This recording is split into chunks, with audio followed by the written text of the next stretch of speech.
What's up, everyone? Welcome back to another episode of the CaliKidOfficial Podcast. This is episode number 27, so let's get right into it. So, Verzuz have signed an exclusive deal with Apple Music as well as Beats One to stream the series. Creator Swizz Beatz and Timbaland signed the exclusive deal, and basically you'll be able to watch it on Instagram still for free, but it'll be available on Apple Music platforms as well, so you can watch it in more than one location, and then after the battles is over you can rewatch them. So this is a pretty dope deal, slowly but surely is starting to elevate, and I think at some point eventually they're going to expand into different genres. So this is going to get pretty big within the next 5 to 10 years. So that's pretty dope. Speaking of versus battles, we had the next versus battles between DMX and Snoop Dogg, and I would have to say this is the best one by far.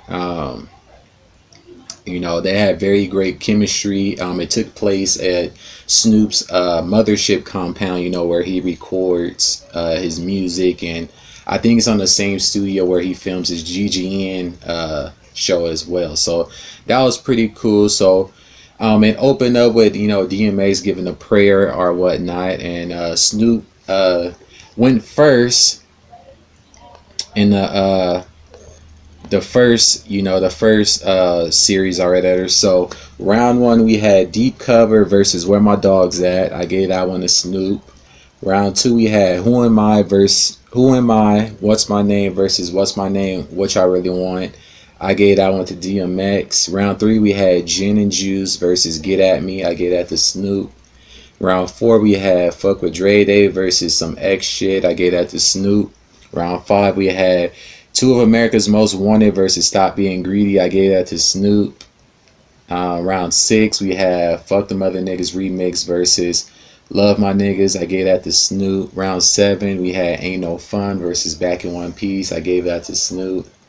And throughout the battle, I mean, it's very impressive. It basically shows how deep Snoop's catalog is, because he didn't even play some songs that he could have played. I mean, but the shit was dope nonetheless. But getting back into it, round eight we had Bitch Please versus X Gon' Give It To You. I gave that to Snoop. Round nine we had G's and Hustlers versus They Don't Know Who We Be. I gave that to DMX. Round 10 we had The Shiznit versus Get It On The Floor. I gave that to DMX. And then we had them switch, so DMX goes first in the second half of the versus battle. So round 11 we had Fucking With D versus Laylo. I gave that to Snoop. That record is dope with Nate Dogg, R.I.P. We had, for round 12 we had What the Bitches Want versus Beautiful. I gave that a tie. Round 13 we had How It's Going Down versus Pump Pump. I gave that to Snoop. Round 14 we had It's All Good versus Bitches Ain't Shit. I gave that to a tie. Round 15 we had Slippin' versus Murder Was a Case. I gave that to tie. Both of them records was hitting. I'm slipping, I'm falling, I can't get up. Murder Was a Case, is a classic as well. So that was a nice counter by Snoop. Then we had for round 16 Niggas Done Started Something versus Doggy Dog World. I gave that to Snoop. Round 17 we had 4 3 2 1 versus I Love It. I gave that to Snoop. Now if you from Long Beach like I am, that song hits harder for someone like me than it might for somebody outside of the city. So some people might have gave it to the 4 3 2 1, but that East Side Us, that I Love It, that shit, it hit different for me. So I gave that one to Snoop, but some might have scored that to DMX for that round. Round 18 we had Money, Power, Respect versus PIMP. I gave that to DMX. That Money, Power, Respect was hitting with Lil Kim. PIMP with 50 Cent. It would have been funny, if Snoop and 50 would have battled and they both tried to play that song, or they both played the song and they both was rapping their particular verses. That would have been funny. But for round 19, we had Rough Riders Anthem versus Nothing But a G Thing. I gave that a tie. I love both of those records. I remember when that Rough Riders MV came out. That was one of my favorite music videos. They all came out with the ATVs hitting wheelies and shit. That shit was tight. And then round 20 we had Party Up in Here versus Drop It Like It's Hot. I gave that to Snoop. And then we got a bonus round 21. We got Where the Hood At versus Next Episode, and I gave it a tie. So overall, after tallying up the battle, Snoop wins for me 12, 4, and 5. So Snoop won 12 rounds, DMX won 4, and then I have 5 ties. Those 5 ties could have went to Snoop or DMX, so the score could have been different. And then we got some bonus material after the battle. They both freestyled over a bunch of records, which is pretty dope. So they freestyled over a song called Grand Verbalizer by X-Clan and Brother J. Papa Don't Take No Mess by James Brown. What Can I Do remix by Ice Cube. We Are One by Mace. Rising to the Top by Kenny Burke. Brick House by the Commodores. T Plays It Cool by Marvin Gaye. Rock With Me by Chief Rocker Busy B. Take Me to the Mardi Gras by Bob James. And then it ends with a Tina Marie Square Biz outro. So overall, this was dope as hell. As I said before, this was by far the best versus battle to me. The chemistry between them was dope. They were sharing stories about how particular songs was made. So that was some dope shit. That was some dope shit. And then, DMX, he was kicking bars about things that happened in his life. Like he said, as a child, he was 13 years old having sex with a 26 years old. We taught that we supposed to be fucking bitches, but in reality, I might have been raped or molested. And this shit was deep. But moving on from that, is looking like there's a possible motive into the situation between Tory Lanez and Meg Thee Stallion. So rumors have surfaced that it's possible that Meg initiated the conflict because apparently Tory and Kylie were getting too close, and I guess Meg felt some type of way, so she began attacking him, and then that's when Tory allegedly shoots her in the foot. I mean, if you go back, it was kind of pretty obvious that Meg and Tory had a thing because they were showing up in each other's lives and whatnot. So what I think possibly happened is, Meg and Tory was smashing on the low. They get to this party, liquor gets in the system. Meg sees Tory and Kylie maybe getting too close for her taste, and she goes off on him, and then it escalates into something else, which would explain why Kylie unfollowed both of them and how the whole situation, escalated. But we actually got a video from the No Jumper show where they were talking about it. Apparently they know some people that was there, and they basically broke down what actually had happened. So AD. So what I'm hearing, my version that I've heard from various people that have basically been trusted filtered sources through AD, yes, very trusted sources, is that Megan and Tory have been fucking. They've been chilling. Yeah. They go to this house party. Kylie Jenner is there. I heard, depending on who you want to ask, that either Tory was showing too much attention to Kylie Jenner, or Kylie Jenner was showing too much attention to Tory. Either way, Meg did not appreciate it. Meg, maybe at this point in her career, has a little bit of an ego. She's feeling herself. She doesn't feel like she has to deal with any disrespect.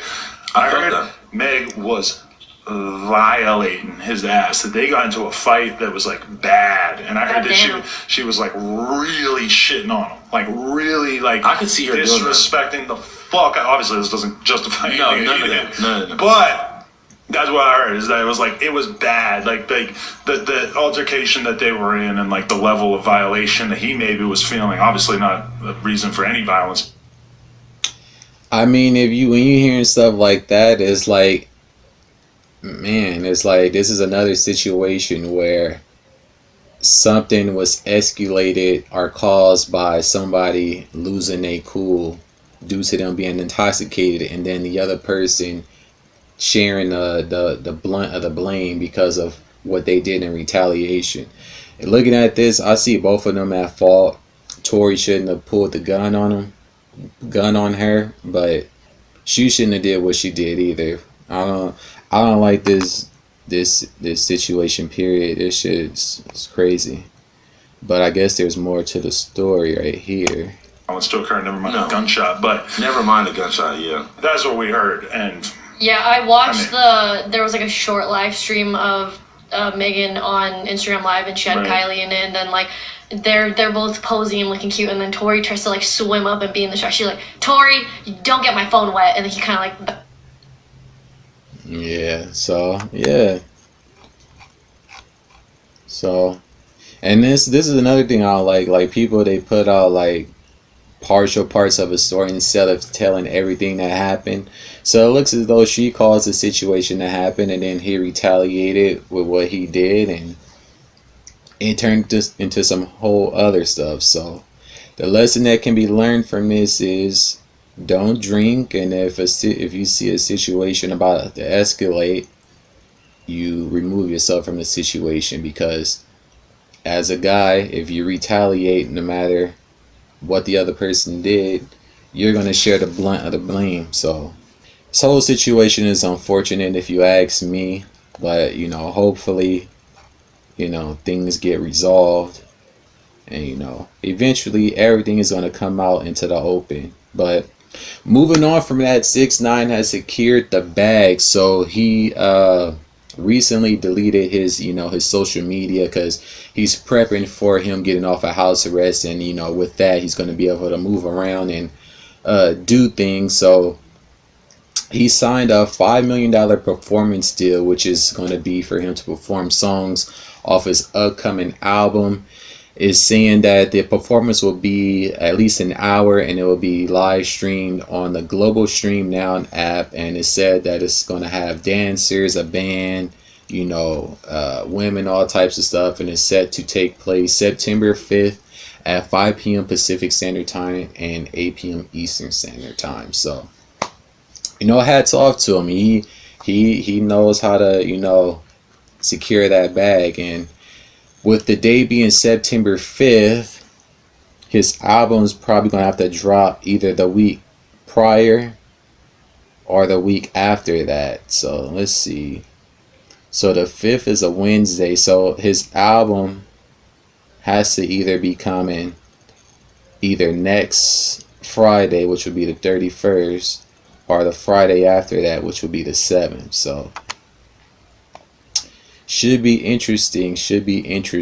But moving on from that into sports, we finally get the return of the NBA. They've started their first series of games. They're not like real games, they're more so scrimmages, basically to get the players back into basketball shape or whatnot. So we saw a variety of different lineups put on the floor, particularly in the Denver versus Washington game. They played with a bunch of big men.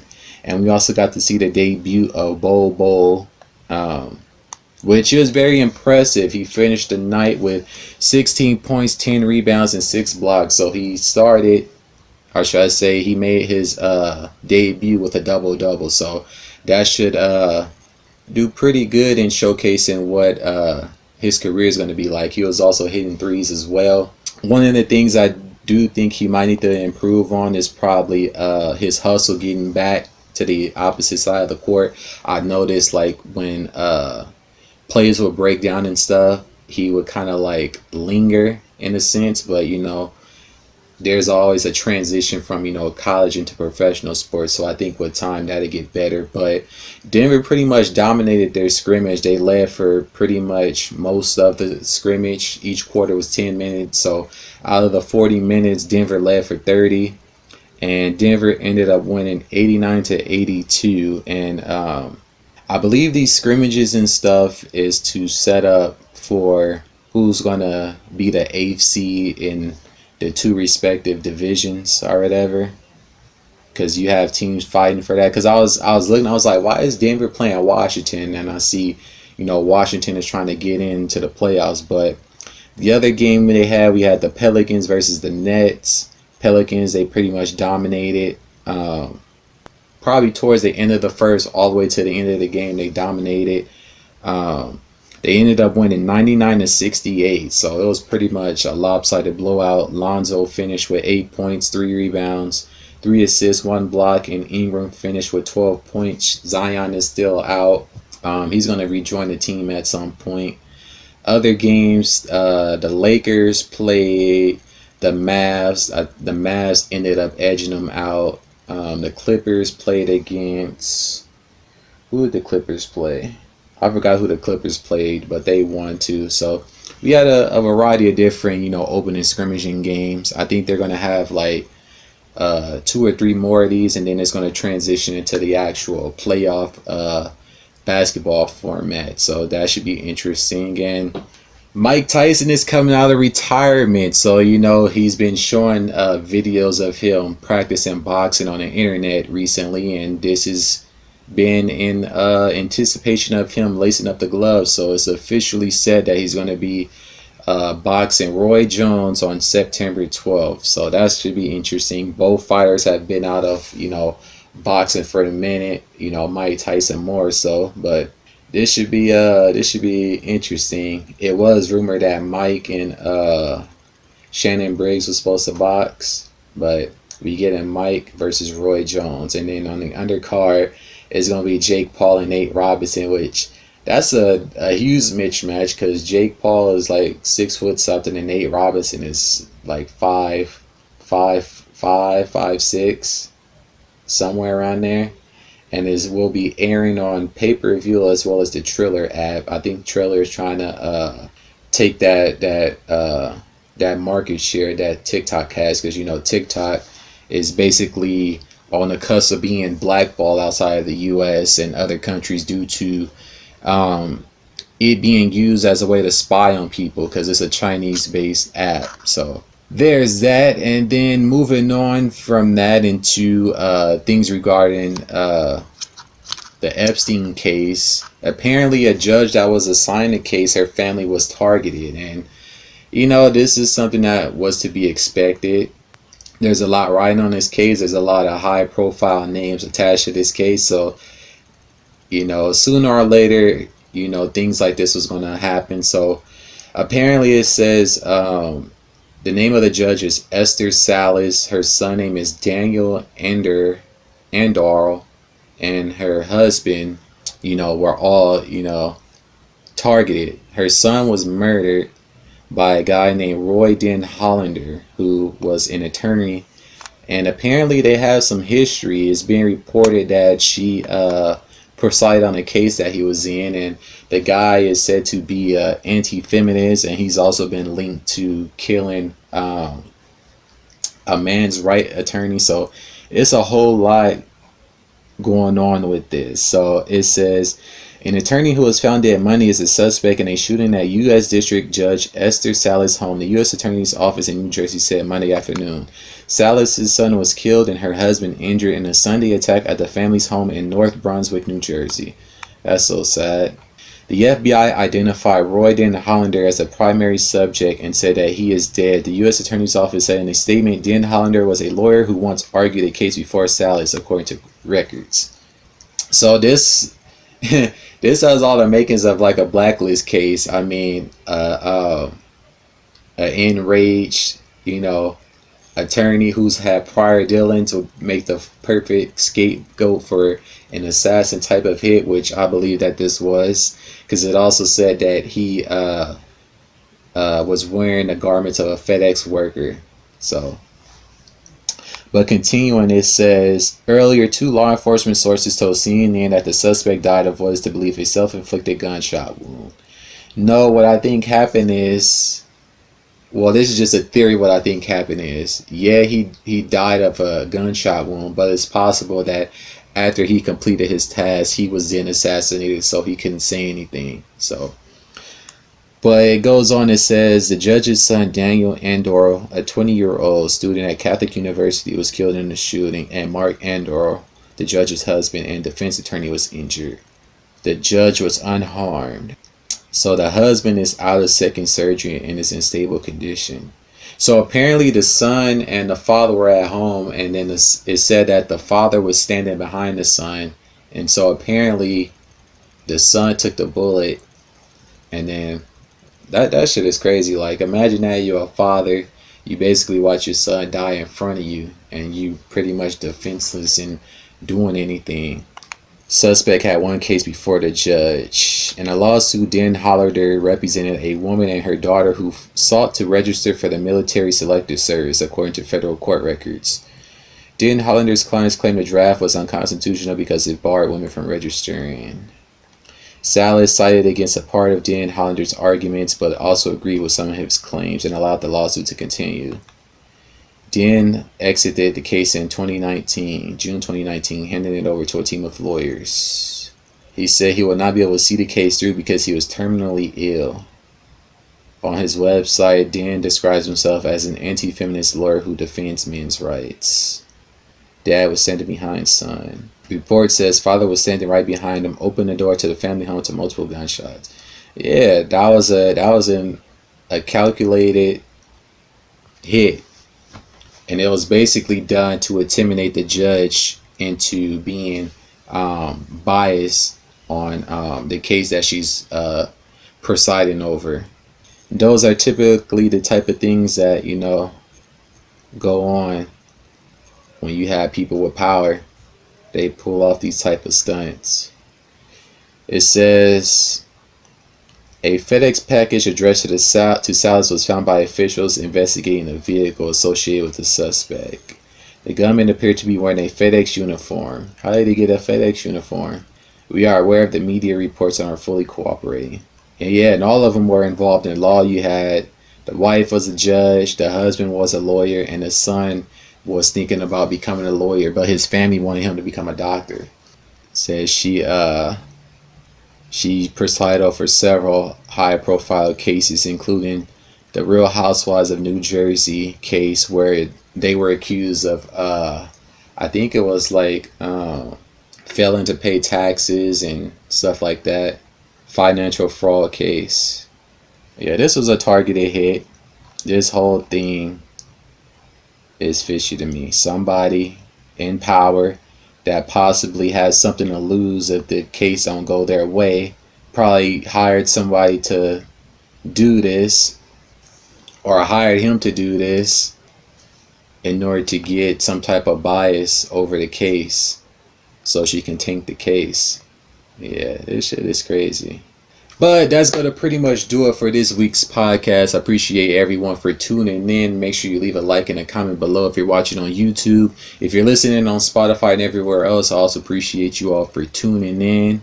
And until the next one, peace.